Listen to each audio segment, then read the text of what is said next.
Hi, it's me. I just wanted to tell you that I stayed home. I stayed home today. I'm trying to take. Excuse me. I'm trying to arrange the camera here. I'm sorry. I'm so sorry. And so I stayed home with my family. My son is downstairs, and I talked with him for a while.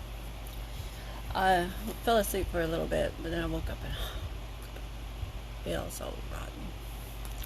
I told him I feel like it, and he says there's nothing wrong, and I know that on an intellectual level. I know there's nothing wrong with me, but on an emotional level, I'm just still a basket case.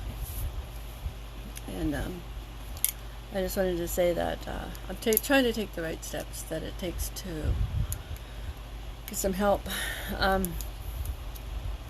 And I don't think my problem is more, I put it in a moral category, like shame on you to say you should be out producing, should be a producing working human being. You should not be like this. I think I've been like this for a long time, and I've been holding my plates up really for many years. I'm just, I don't know. I'm finally giving in. I'm finally giving up to the fact that I do have problems, and I'm not going to hide it anymore because I can't live with them anymore. I know that my fear is way out of proportion to reality, and I know I'm never going to have me back that I was before. I know that's gone, and so I don't know. People really, they look at me and they say, "What can we do for you? What can we do? What can we say? What can we do for you?" There's nothing I can say. Blah, blah, blah. They feel for me and all blah blah blah, and I appreciate that and everything, But I think the world is pretty helpless. There is really no answers. I imagine doing things like taking a walk across. I imagine these scenarios in my head, like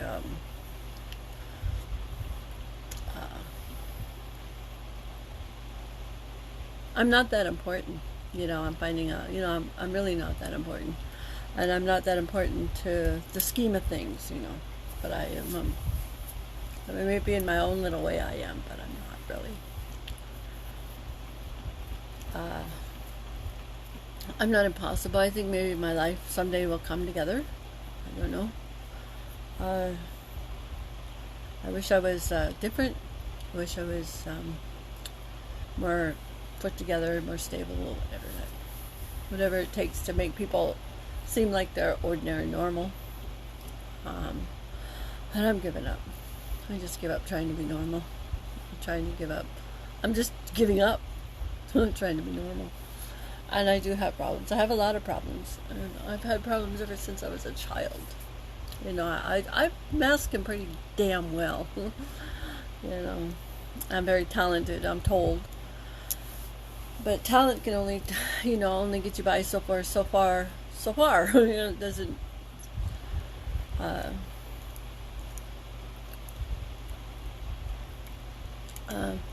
There's nothing I can do to change what's happened in my life. I can't change anything. And my fear is that, I'm just going to fail. Failing, I think that's way out of proportion. I think I just fear that I'm going to fail. And I fear I'm not going to be able to get out there and be a productive human being, whatever that means. What that means in society is one that makes money. So, I don't know.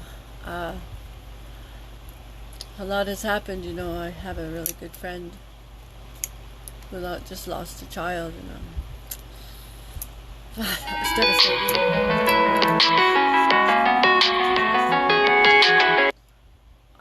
I deleted it. I hate those scam calls. They're constant, and I hate them. But I enjoy having a phone. I enjoy having a home. I enjoy having a car. I enjoy having Peggy Sue. I enjoy my son. I enjoy his family. It's just that today and yesterday and the day before and the day before and the day before, I'm pretty non-functional. And it's been about 5 days now since it's really the onslaught of this, whatever it is, paralyzing situation. I could go into addiction. That might help. No, it doesn't help. Addiction does not help the situation, but addiction takes your mind off shit, whatever is going on inside. It's just a distraction, but it's not the answer. And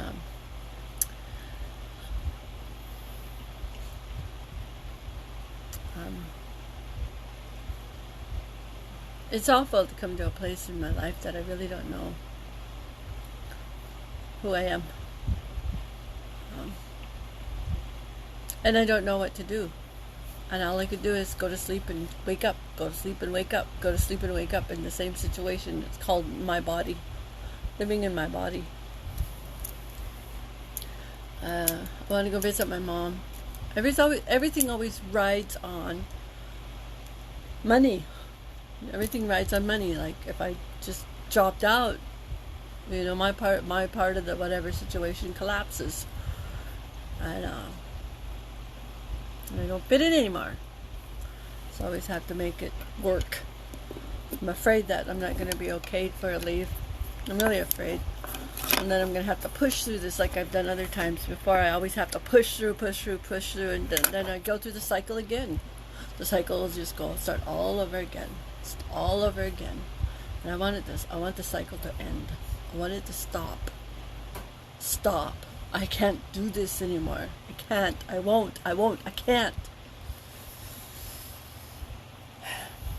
I don't want to have to be somebody that has to talk themselves into just leaving the house to go do something normal like pay a bill, go to the grocery store, go to work. I want to have normal relationships. I want to be able to laugh with people.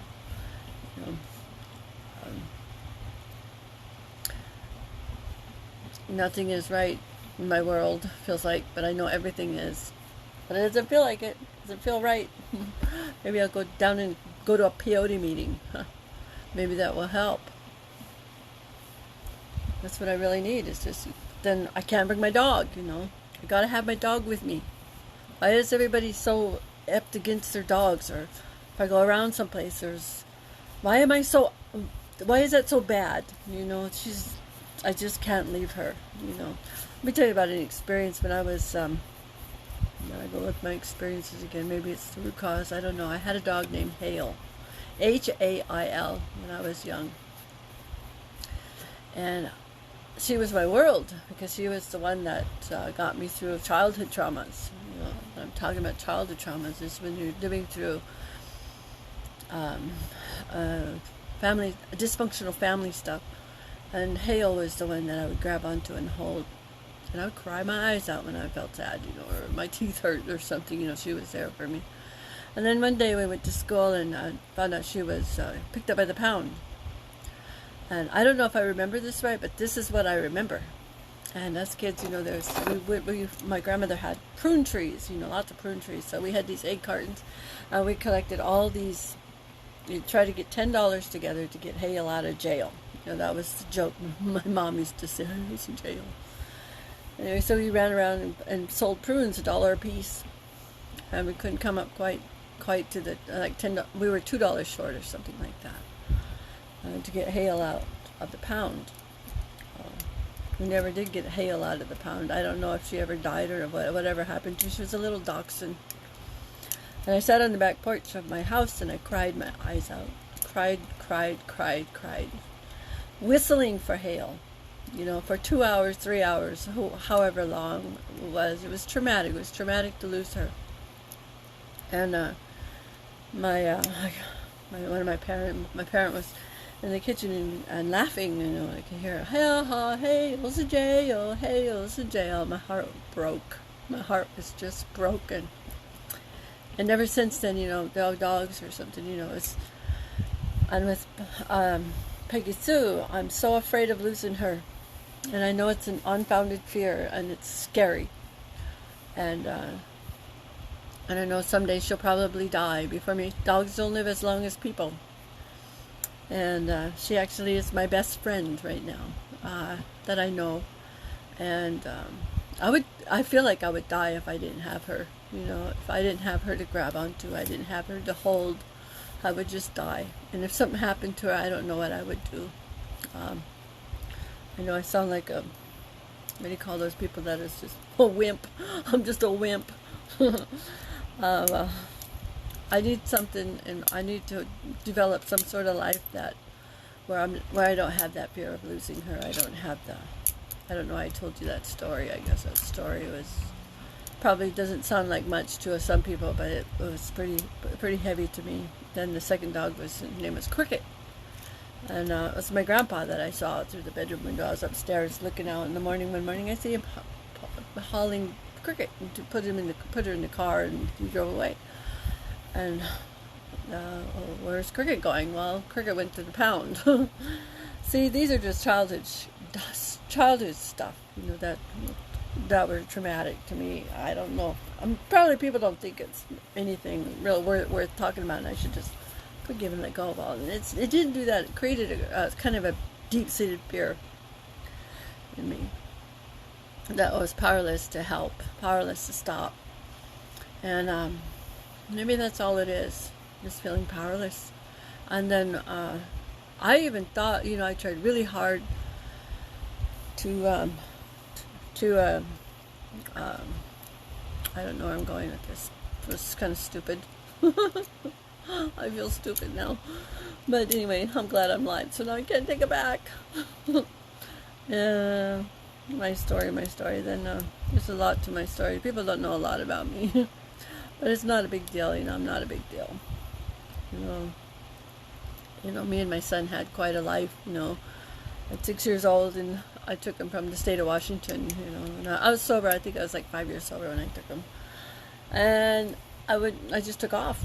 This is from CPS. I kidnapped my son from the CPS because family was tied in with the CPS stuff. And it was due to my drinking that I lost him years ago, But at 6 years old, I took him and I hit the road. This is a guy I was with at the time, and we lived in the desert for about 10 years. Lived pretty much a gypsy life. Living in tents, trailers, blah, blah, blah. Living out in the desert. First time I ever put up a tent in the desert. That was our new home, out there in Quartzsite down in Arizona. I saw this really neat scenic part in the desert, with this mesquite trees and the shade and all that. And so what I did is I put our tent up in that one area. It was a canvas tent. It was a cabin tent. And I didn't know I was putting a tent up in a wash. I didn't know what washes were, So here I am with this tent up in a wash. And good thing it rained, but not really too hard, because what happened is that the water coming down through that wash, and it didn't wash our tent away, but if it was any harder, it could have washed us all away. But the water was flowing underneath this cabin tent, It was a good tent because it was waterproof, even through that whole rainstorm. The water, you could feel it going underneath the tent. I had it grounded pretty good. But the next day, after that rainstorm, I picked up stakes, and I made sure from then on, I always pitched a tent on high ground. So I had to learn things the hard way. And I just disappeared from family and everything for at least about 2 years. No one knew where we were. I remember working at a McDonald's in the desert, and working for minimum wage. I think it was like $3.25 an hour or something like that. After I had taken Robert and we escaped to the deserts, and some detective come in looking for a Cecilia Point. Is there a Cecilia? How do you know a Cecilia Point? I was standing right next to the manager at the store. And I heard him say my name, and the manager, no, there's nobody here by that name. I'm sorry, can't help you. I'm standing right next to him. So anyway, the adventures we had out there in the desert were something. And there's a lot of miracles that happened. And, when I had Robert, and we were traveling the countryside and never ran out of gas. We should have. Somehow everything got given to us on the way. We were always looked after from the higher power. But that's a whole nother story of my life. That's one of those lives that I think I already lived, and it's like 3 lives I lived. One was before I got sober, and the next life was when I got sober, and it was with Jerry, and the next one was with Doug. And a life that I actually stayed in one place for as many years as I have now. This is the longest I've been in one place. And I always joked around with Doug because I said he was the longest male person that has ever been in my life. You know, including my dad, because my dad died. Well, when I lived at my home with my dad, you know, I left when I was, how old was I? How old was I? I got my first job at 16, 17. I started leaving home about 17. 18 I was out, you know. So Doug, I told him, because he was over 17 years, he said, you beat the record, you know. I've lived with you as the male in my life longer than any male in my life, you know. So Doug was the one, number one. I just used to tease him like that. I don't know if you understood any stories I just said, but over and out. I'll talk to you later. I'm still in my room, my safe haven. It's not filthy, it's just cluttery, you know. And I take things off the hangers and I try them on. I think I changed about 3 times today because I was going to go out, but I never did make it out. And I called my boss and I told her what was going on. I finally had to come to admit that I am having a problem. Before I couldn't. I had too much pride to admit that this was going on with me. I have too much pride to admit that I get to a point where I get paralyzed. And today I just have to face it. That this kind of paralyzing situation inside that goes on with me is not right. There's something wrong that's going on with me. I don't like to admit that, because I'm always so strong and so well and so put together. Not. Anyway, my laughing is nervous laugh, so I miss Doug. I really miss him. Boy, do I miss him. He was such a good friend to me. He was really my best friend. But we lose our friends, you know, through life, and somehow we have to develop new friendships as long as we're the ones left here. So, over and out.